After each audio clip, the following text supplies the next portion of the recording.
Hugh, you're a busy man. You've got a concert, you've got a summit, you've got a campaign, you're teaming with the European Commission, musicians, celebrities, scientists.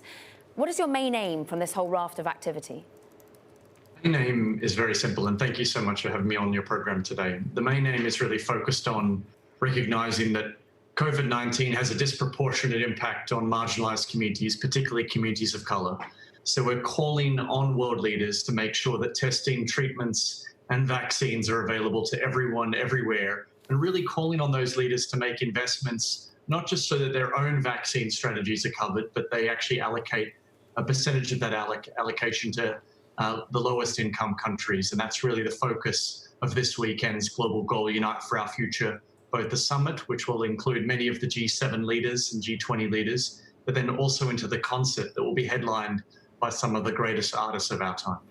Yeah, you have quite a lineup here. Shakira, Coldplay, Miley Cyrus, Taylor's favorite, Quavo, and Chloe and Halle. I'm not familiar with them, but anyway, it looks like there's something for everybody here, no matter what your musical taste is or your generational tastes are. Hugh, I am curious about, I mean, you talk about the goal of this and really the goal of Global Citizen overall. When we talk about the COVID-19 pandemic, there does seem to be a situation where not every country is necessarily working together. Sort of each country has sort of approached this on their own. There's obviously some politics behind that. How does your organization maybe try to create, I guess, a more global approach to dealing with COVID-19 so that we can get back to some sense of normalcy in a short order here?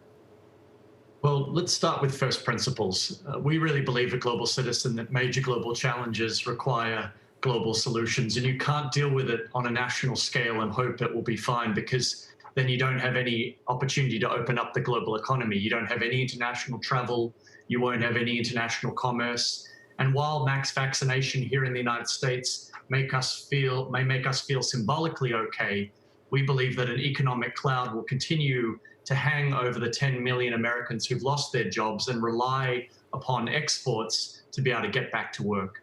So we believe that vaccine nationalism is not the future. You need to have a multilateral solution. And that's why we've partnered with the European Commission, who share that view. Their president, Ursula von der Leyen, has been working with us on this campaign, focused on calling on nations to invest in making sure that testing, treatments, and vaccines are available to everyone equally.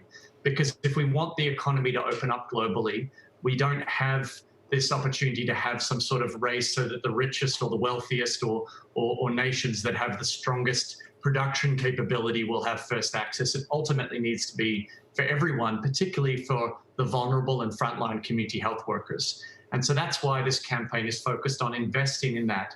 We're both supporting vaccine development through CEPI and distribution through Gavi, the Vaccine Alliance, to reach the 7 billion people on the planet who will ultimately need a vaccine once it becomes available. Hugh, I'm trying to broaden this out and get your thoughts on how future concerts look. What does that look like to you? The telecast is all fun and well when we're in our homes. Have you thought about the way that the industry might change going forward?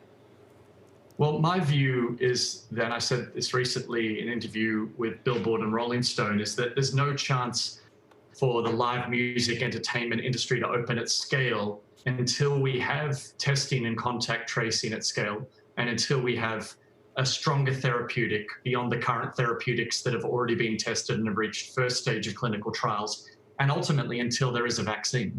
And so I think we're talking probably around the summer of 2021 until that would be commercially available. And so I think between now and then, it's going to be socially distanced events. You've seen great promoters like Live Nation come up with strategies like drive-in events and things of that nature, but they're all not going to have the scale of mass live music events or like Broadway or theater until testing, treatments, and vaccines are available to everyone. And so I think we're talking mid-2021 until that becomes a realistic possibility.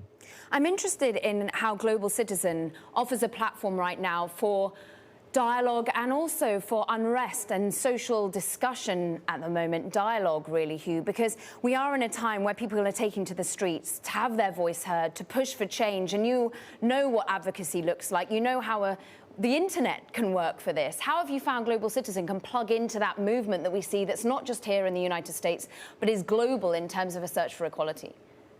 Well, in April of this year, our platform and our membership on our platform grew by 1 million members just in 1 month. And I think that was a testimony to the fact that people are taking to online activism to drive their engagement. And so our action numbers are at record highs, people logging onto Global Citizen or downloading the app and taking action, because people want to know, how can I fight injustice? How can I target a specific political or business leader if I want to have my voice heard? And ultimately, how can I see that the issues that I care about, whether it's health or education or the environment or racial inequality, how can I create and engage in actions that are actually meaningful and will move the dial?